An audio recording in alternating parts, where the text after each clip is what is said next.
मध्यांकाल बच्चों, आज मैं आपके सामने कक्षा 11वीं का कबीर के पद पाठ सार व्याख्या संदर्भ प्रसंग सहित प्रस्तुत कर रही हूँ। चलिए शुरू करते हैं।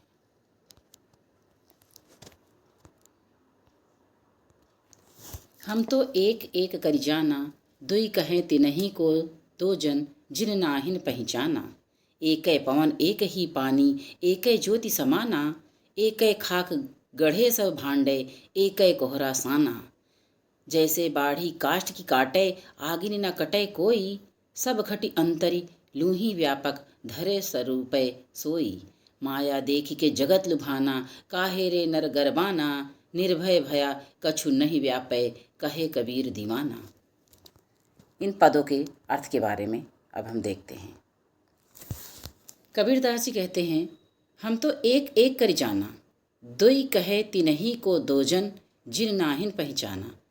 कबीर का कहना है कि उन्होंने ईश्वर को एक ही माना है, और जो कहते हैं कि ईश्वर अलग अलग है, दो हैं, तो उनके कहने के कारण इस कहे हुए शब्द से कि अलग अलग हैं, वे अज्ञानी हैं। उनको नहीं पता कि ईश्वर एक ही है। जिन्होंने उसे नहीं पहचाना वही ऐसा कह सकता है कि ईश्वर अलग अलग हैं। एके पवन एक ही पानी, एकै ज्योति समाना। ईश्वर एक ही हवा के रूप में जो ये हवा बहती है, ईश्वर स्वरूप जो ये हवा बहती है, वो एक ही है। एक ही पानी है, जो संसार पानी के रूप में चल रहा है, पानी जैसे संसार जो बह रहा है, और उसमें एक ही ज्योत, एक ही प्रकाश जो आत्मा के रूप में प्रकाशित हो रही है। ये संसार पानी के रूप और ये प्रकाश आत्मा के रूप में कबीरदास ने व्यक्त किया है। एक एक खाक गढ़े सब भांडे, एकै कोहरा साना। जिस प्रकार कुम्हार एक ही प्रकार की मिट्टी से अनेक प्रकार के बर्तनों का निर्माण करता है, उसी प्रकार ईश्वर ने हम सभी एक ही पंचभूत से बने हुए प्राणी जीव जगत को एक ही पंचभूत से सभी को रचा है, सभी को बनाया है। जैसे बाढ़ी काठ की काटे, आगिनी ना काटे कोई। जैसे बढ़ई लकड़ी को काट सकता है लेकिन आग को नहीं काट सकता।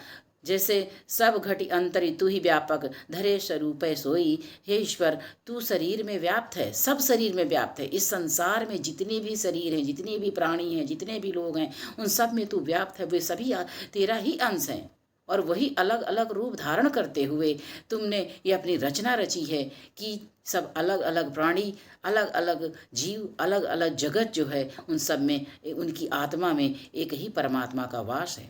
माया देखी के जगत लुभाना, काहे रे नर गरबाना। हे मनुष्य, तू इस माया के भ्रम में, इस सांसारिक, इस भौतिक सुख को देखकर जो मोहित हो रहा है और जिसे पाकर तू घमंड कर रहा है, वो यहीं पड़ा रह जाता है। क्योंकि इस संसार में निर्भय भया कछु नाहि व्यापै, कहे कबीर दीवाना। जब मनुष्य निर्भय हो जाता है तो उसे कुछ भी नहीं सताता। कबीरदास जी कहते हैं कि संसार से, इस भौतिक संसार से जो अपने आप को अलग कर लेता है, उसे इस दुनिया का, इस संसार का, इस माया का कोई भय नहीं सताता। उसे ईश्वर की प्राप्ति हो जाती है और वो ईश्वर में ही लीन हो जाता है। कबीरदास द्वारा ये दिया हुआ संदेश आपके सामने प्रस्तुत है। कबीरदास जी का संदेश इस पद में एकता, अद्वैत और माया से परे रहने का है।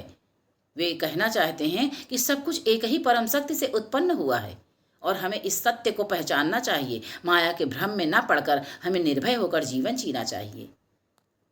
और इस प्रकार कबीरदास जी ने ईश्वर को एक माना है। उन्होंने, उनके समर्थन में कुछ निम्नलिखित तर्क दिए गए हैं कि संसार में सब एक ही, जो ये हवा रूपी, जो ईश्वर रूपी हवा है, पवन है, वो एक ही है। और ये जो जीव रूपी आत्मा है, जो जल रूपी आत्मा है, वो जगत व्याप्त में सब जगह एक ही है।